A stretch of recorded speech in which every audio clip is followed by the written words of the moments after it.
Isa sa maunang sumasalo ng bagyo ang lalawigang ito. Pero hindi lang sa lakas ng hangin ito kilala. Sa likod ng mga ulap, nandun ang isa sa pinakamagandang tanawin sa bansa.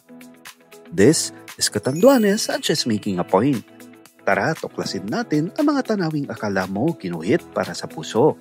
Let's go! Marami kang pwedeng pasyalan sa Catanduanes. Pero ang mga punta nito, yan ang isa sa mga standout. Bakit? Iba't iba man ang anyo, iisa lang ang aura. Mala, paraiso. Simulan natin sa binurong point. Ang berdeng cliff, parang sinadya para sa mga sunrise shot na may hugot. Dito, bawat hangin may kasamang damdamin. Bawat tanawin may kwento.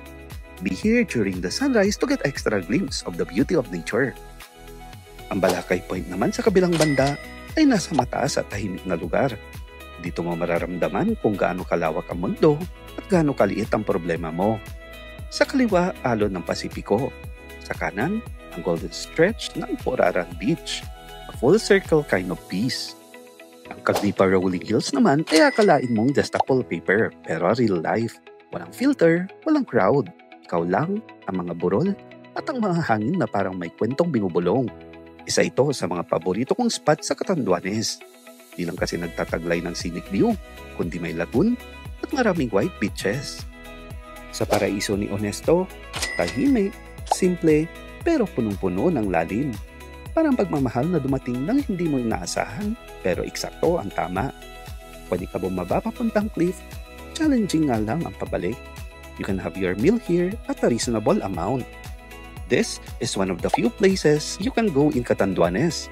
For sample activity list, you can check Catanduanes Tourism Promotion or my vlog in the description below. You can contact Rick Lawrence for tour and drone shot. Catanduanes is more than a place. It's a feeling, a gentle reminder na minsan ang paraiso hindi kailangan hanapin sa malayo. Nandito lang naghihintay sa'yo. Tara na sa Catanduanes. Let's go!